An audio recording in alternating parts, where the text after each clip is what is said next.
You've been lied to, not by strangers on the internet, but by textbooks, teachers, pop culture, even museums. Today, we're revealing 5 shocking facts that the world still believes, but are completely false. Get ready to unlearn everything you thought you knew. Let's dive in. They say it's the only man-made structure visible from space, a claim so widely accepted it appeared in textbooks, quiz shows, documentaries, even NASA tours. But what if I told you that statement is completely false? The idea that the Great Wall of China can be seen from space with the naked eye is a myth. A myth that has been repeated so often, people stopped questioning it. In reality, the wall is incredibly long, yes, over 13,000 miles, but it's also narrow and made from earth-tone materials that blend perfectly with the surrounding landscape. Astronauts who have orbited Earth, like Yang Liwei, China's first man in space, have confirmed that the wall is not visible without aid. NASA backed this up. They've gone as far as publishing statements and even images from orbit that prove you just can't see it, not with the naked eye. So where did this idea even come from? The earliest known mention is from a 1932 issue of the Ripley's Believe It or Not comic strip, which called it the mightiest work of man, the only one that would be visible to the human eye from the moon. That statement was speculative, not based on any real observation, but it spread. It made headlines. It sounded amazing. And over time, it became accepted as truth. Even teachers repeated it. Why wouldn't they? It was in encyclopedias. It was on NASA's early outreach materials. But reality is different. From low Earth orbit, you can barely distinguish highways, let alone a narrow wall made of mud and stone. The truth? We believed it because we wanted to. You've seen them in movies. Towering warriors, bearded and brutal, wearing horned helmets as they scream into battle. But what if I told you that image is a complete lie? There is no historical evidence, not a single archaeological find, that supports the idea that Vikings wore horned helmets in battle. None. So where did it come from? Why is it burned into our collective imagination? Let's rewind. Real Viking helmets, the few that have survived, are practical, smooth, and rounded, often made of iron or leather, designed to protect the head, not to look theatrical. Horns on a helmet? In real combat, that would be suicidal. One grab, one hook, and you're dead. The myth began much later, in the 1800s, when Wagner's operas introduced dramatic Norse warriors with extravagant horned headpieces on stage. The costumes were designed for visual flair, not accuracy, but audiences loved it.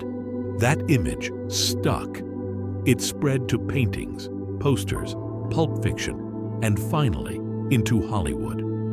The Viking we know today isn't a warrior from history. He's a creation of Western imagination, built not on facts, but on drama and fantasy. And here's the kicker, the real Vikings? They didn't need horns to be terrifying. They were master navigators, fearless raiders, and brilliant traders. But we stripped that away and turned them into horned cartoon characters. So next time someone wears a horned helmet and says, "I'm a Viking," just smile. Because you now know something they don't. Even Einstein failed math. You've probably heard that before. It's said by teachers, motivational speakers, your friend who just bombed a math test, and it always ends the same. See, even geniuses struggle. Don't feel bad. It's comforting, reassuring, humanizing. But there's one problem. It's not true. Not even a little. Albert Einstein, the icon of intelligence, the wild-haired father of relativity, never failed math. In fact, by the time he was 12, he was self-studying advanced mathematics. By 15, he was mastering calculus. And when asked later in life about this rumor, he famously said, "Before I was 15, I had mastered differential and integral calculus." So where did the myth come from? It started with a mistranslation, or more accurately, a misinterpretation. In one version of his school report, Einstein received low grades in certain non-math subjects because he clashed with the rigid Prussian-style education system. Someone misread or misunderstood his scores, and from that seed, a legend grew. But why did it spread so fast? Because people wanted to believe it. It made genius feel accessible. It gave us permission to fail, and so it was repeated in classrooms, movies, books, until it became truth by repetition.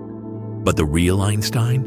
He didn't struggle with numbers, he danced with them. His mind saw mathematics not as rules, but as a language, a rhythm of the universe.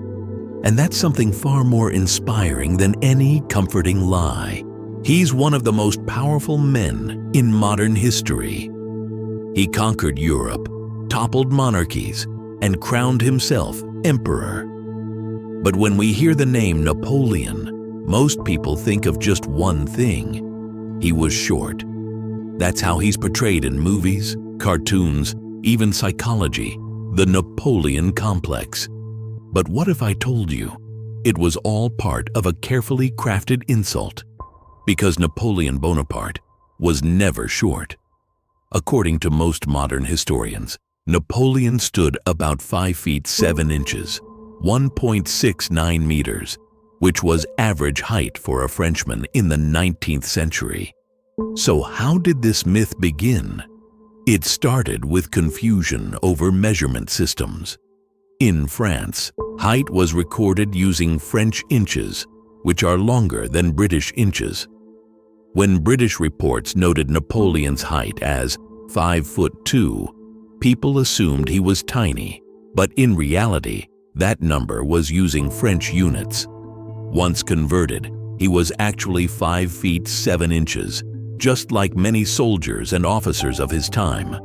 But the real damage wasn't mathematical. It was psychological warfare.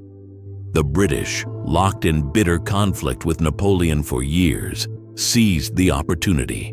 They published political cartoons showing him as a tiny, angry little man, throwing tantrums, standing on boxes, being dwarfed by others. It was funny, it was humiliating, and it stuck.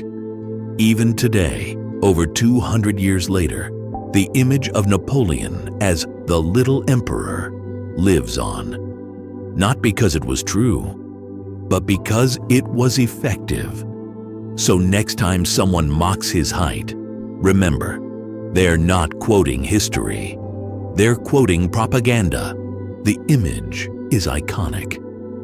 Under the blistering Egyptian sun, thousands of slaves dragged massive stones across the desert, whipped into obedience by pharaohs and overseers.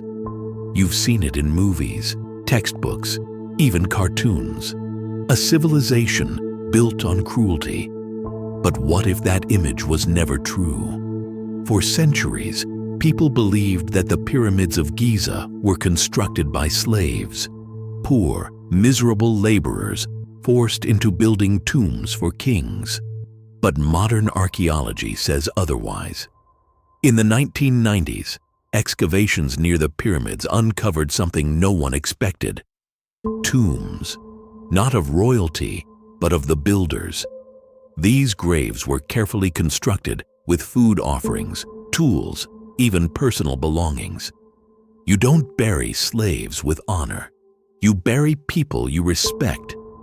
Nearby, archaeologists found entire workers' villages, complete with bakeries, livestock pens, and housing. These people ate meat. They drank beer. They lived in organized communities, and they were skilled. Engineers, masons, architects, and laborers, all working together on one of humanity's greatest wonders. But why did the slave narrative become so dominant? Partly it was biblical influence, stories of the Israelites enslaved in Egypt. Partly it was Western arrogance, a refusal to believe that ancient African civilizations could achieve such precision and majesty without forced labor. And of course, Hollywood. Films loved the drama. Slaves suffering under tyranny sells more tickets than craftsmen building with purpose. But in truth, the Great Pyramid wasn't built by slaves. It was built by a society that valued knowledge, labor, and cosmic alignment. Every stone is a symbol, not of oppression, but of cooperation. The lie was easy, the truth much heavier to lift.